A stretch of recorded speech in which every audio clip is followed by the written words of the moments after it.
കത്തിപ്പടരുന്ന ചൂടിൽ സൗദിയിലെ ഈന്തപ്പഴത്തോട്ടങ്ങളിൽ ഇതിനകം വിളവെടുപ്പ് തുടങ്ങിക്കഴിഞ്ഞു. സൗദിയിലെ ഏറ്റവും വലിയ തോട്ടങ്ങളുള്ളത് അൽ ഖസീം പ്രവിശ്യയിലാണ്. അവിടെയുള്ള തോട്ടങ്ങളിൽ നിന്നും ഈന്തപ്പഴം വിളവെടുക്കുന്ന കാഴ്ചകളാണ് ഇനി.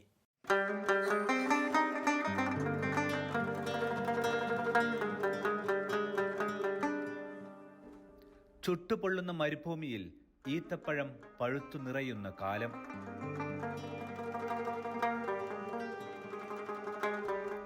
മൂന്നര കോടിയിലേറെ ഈന്തപ്പനകളുണ്ട് സൗദിയിൽ.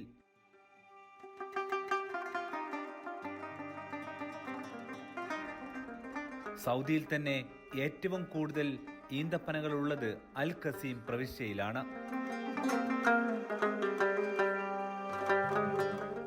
ലോകത്തിലെ ഏറ്റവും വലിയ ഈന്തപ്പഴ വിപണിയും തോട്ടവുമെല്ലാം നിലനിൽക്കുന്ന നാട്.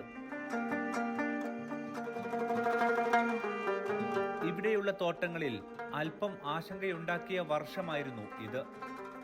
കത്തിപ്പടർന്ന ചൂടിൽ ഈന്തപ്പഴങ്ങൾ സീസണിന് മുന്നേ പഴുത്തു തുടങ്ങിയ ഘട്ടം. എന്നാൽ ആശങ്കകൾക്കെല്ലാം വിരാമമിട്ട് പതിയെ പഴയ കാലാവസ്ഥയിലേക്ക് തന്നെ സ്ഥിതിയെത്തി.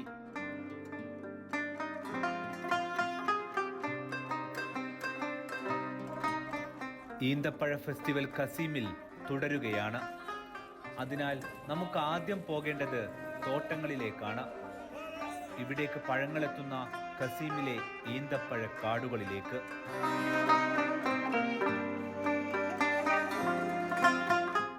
ഈന്തപ്പഴം മരുഭൂമിയിൽ വിരിയുന്ന പഴമാണ്.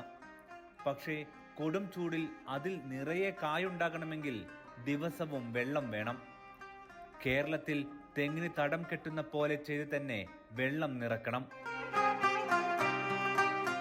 തോട്ടത്തിലൂടെ ഭൂമിക്കടിയിൽ സ്ഥാപിച്ച പൈപ്പ് ലൈൻ വഴിയാണ് നിലവിൽ വെള്ളം എത്തിക്കുന്നത്. വെള്ളം കുറഞ്ഞാൽ തന്നെ വിളവ് കുറയും. ബുറൈദയിലെ തോട്ടം മേൽനോട്ടക്കാരിൽ ഒരാളായ മലയാളി യാക്കൂബ് അതേക്കുറിച്ച് പറയും.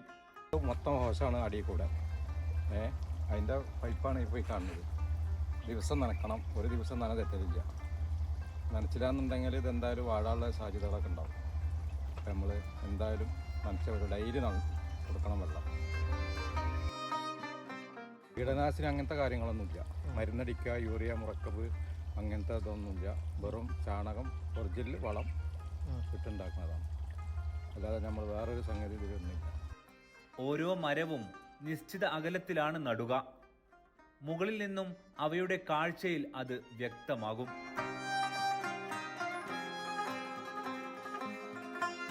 ഓരോ വർഷവും ഏപ്രിൽ മാസത്തോടെ കായ്കൾ ഉണ്ടാകും. ജൂണിൽ കൊടും ചൂടിലേക്ക് കടക്കുന്നതോടെ പാകമാകും.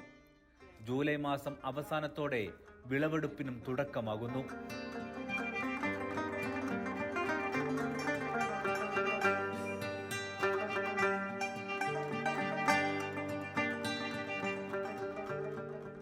ഇനി ഒരു മാസത്തിനകം നല്ലൊരു ഭാഗവും വിളവെടുപ്പ് പൂർത്തിയാകും. ഇവ സൂക്ഷിച്ചു വെച്ചാണ് അടുത്ത ഒരു വർഷത്തേക്ക് ഉപയോഗിക്കുക. പണ്ട് ശീതീകരണ സംവിധാനമില്ലാത്തതിനാൽ ഉണക്കിയാണിവ സൂക്ഷിച്ചിരുന്നത്. യാത്ര ചെയ്യുന്നവർക്ക് ഭാരമില്ലാതെ ഇത് കൊണ്ടുപോകാനും കഴിയുമായിരുന്നു. സൗദിയുടെ ഈന്തപ്പഴ വിപണിയിലെ 40% വിളവെടുക്കുന്നത് അൽ ഖസീമിലാണ്. സുക്കരി, മജ്ദൂൽ, ഖലാസ്, ബർഹി, സഖായി എന്നിവയാണ് ഇവിടെയുള്ള ഏറ്റവും ഡിമാൻഡുള്ള ഇനങ്ങൾ. സുക്കരി എന്നാൽ ഷുഗർ എന്നർത്ഥം വരുന്ന മധുരമുള്ള ഇനമാണ്. മജ്ദൂൽ എന്നാൽ ഏറ്റവും അലിവുള്ള മാംസളമായ ഈന്തപ്പഴവും. സഖായിക്ക് ഈന്തപ്പഴത്തിന്റെ ഞെട്ടിന്റെ ഭാഗത്തായി വെള്ള നിറവും കാണും.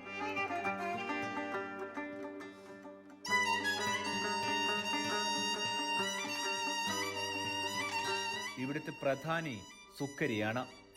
സൗദിയുടെ സ്വർണം എന്നാണ് ഈ പഴത്തിന്റെ മറ്റൊരു വിളിപ്പേര്. ഖസീമിൽ ഇപ്പോൾ ഈത്തപ്പഴം വിളവെടുക്കണ കാലമായി തുടങ്ങിയിട്ടുണ്ട്. അതുകൊണ്ട് തന്നെ ഇവിടെ എല്ലാ ആളുകളൊക്കെ നല്ല സന്തോഷത്തിലാണ്. കാരണം നല്ല കാലാവസ്ഥ ആയതുകൊണ്ട് നല്ല ഈത്തപ്പഴത്തിൻ്റെ ഉൽപ്പാദനമൊക്കെ ഇത് കണ്ടില്ലേ, ഇതുപോലെ നല്ല വിളഞ്ഞു നിൽക്കുന്നുണ്ട്. ഇവിടെ സൗദിനെ സംബന്ധിച്ചിടത്തോളം 350 ഐറ്റം ഈത്തപ്പഴം, 350-ൽ പരം ഇനം ഈത്തപ്പഴമുള്ള നാടാണ് സൗദി അറേബ്യ. അതിൽ തന്നെ ഏറ്റവും നല്ല പഴങ്ങൾ കിട്ടുന്ന സ്ഥലം ഖസീമാണ്. വലിപ്പം, രുചി എന്നിവക്കനുസരിച്ച് വില 50 റിയാൽ മുതൽ 300 റിയാൽ വരെ എത്താറുണ്ട് സുക്കരിക്ക്. അതായത് 1000 രൂപ മുതൽ 6000 രൂപ വരെ.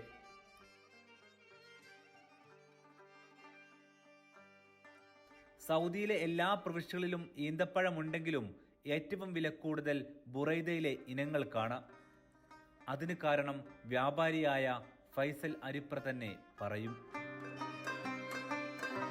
ഖസീമിൽ നമ്മൾ ഈ ഫോട്ടോയിലൊക്കെ കാണുന്ന പോലുള്ള പഴങ്ങൾ ഉള്ളത് ഖസീമിലാണ്. അത് സഗായി, മജിദൂള്, സുക്കിരി, കലാസ് എന്നിങ്ങനെ ഇവിടുത്തെ മെയിൻ ഐറ്റം എന്ന് പറയുന്നത് സുക്കിരിയും മജിദൂളും സഗായിയാണ്. അത് മറ്റുള്ള പ്രവേശനെ സംബന്ധിച്ചിടത്തോളം വിലയിലും ഇവിടെ മാറ്റമുണ്ട്. മറ്റുള്ളിടത്ത് നമുക്കൊരു 10 റിയാലിനൊക്കെ കിട്ടുന്ന സാധനം ഇവിടെ 20 റിയാൽ ആ ഒരു റേഞ്ചിൽ വരും, ഡബിൾ വില. അതിൻ്റെ മെയിൻ കാരണം ക്വാളിറ്റി തന്നെ. പിന്നെ ലോകത്തിലെ ഏറ്റവും കൂടുതൽ ഇപ്പോൾ ഉൽപ്പാദനം നടക്കുന്നത് സൗദി അറേബ്യയിലാണ്. ഇതിൻ്റെ മുന്നേ ഇറാഖിലെ ബസ്ര എന്ന് പറഞ്ഞ സ്ഥലത്തായിരുന്നു. ഇപ്പോൾ അത് 2021 ശേഷം ഏറ്റവും കൂടുതൽ വിളവെടുക്കുന്നത് സൗദി അറേബ്യയിൽ ഖസീമിലാണ്. 47 ഡിഗ്രി വരെ എത്തി നിൽക്കുന്നുണ്ട് ഖസീമിലെ ചൂട്. അത് ഭൂമിയിലും അന്തരീക്ഷത്തിലും സൃഷ്ടിക്കുന്ന സമ്മർദ്ദത്തിലാണ് ഈന്തപ്പഴം വിളയുന്നത്. കുലയൊന്നാകെ വെട്ടിയെടുക്കുകയല്ല, പകരം വിളയുന്നവ ഓരോന്നും പറിച്ചെടുക്കലാണ് രീതി. പഴുത്ത മജ്ദൂലാണെങ്കിൽ നല്ല വലിപ്പമുണ്ടാകും. അവ ഏതാനും എണ്ണം ചേർന്നാൽ തന്നെ 1 കിലോഗ്രാമായി. വലിയ ഈത്തപ്പഴം ഇവിടെ ഉള്ളത്. സുക്കരൊക്കെ നല്ല വലിപ്പമുള്ള ഇതാണ്. ഇത് കയറി പറിക്കാനാണെങ്കിൽ ഒരു ഉക്കൊക്കെ ഇട്ട് ബെൽറ്റ് ഇട്ടിട്ട് കയറിയിട്ടാണ് പാകിസ്ഥാനികൾ ഇത് പറിക്കുക. കീടനാശിനിയൊന്നും ഇവിടെ ഉപയോഗിക്കാറില്ലെന്ന് കർഷകർ പറയുന്നു. ബുറൈദയിലെ തോട്ടങ്ങളിൽ കർഷകർക്ക് വേണ്ടതെല്ലാം ഉറപ്പാക്കാൻ സൗദി ഭരണകൂടം നിരന്തര പിന്തുണ നൽകുന്നുണ്ട്. കാലാവസ്ഥാ വ്യതിയാനം, അന്തരീക്ഷത്തിലെ മാറ്റങ്ങൾ എന്നിവ കർഷകരെ നിരന്തരം എന്നോണം അറിയിക്കും. ഇതിനായി വാട്സാപ്പ് ഗ്രൂപ്പുകൾ വരെയുണ്ട്. ഇതിനാൽ ജാഗ്രതയിലായിരിക്കും ഓരോ സീസണിലും കർഷകർ.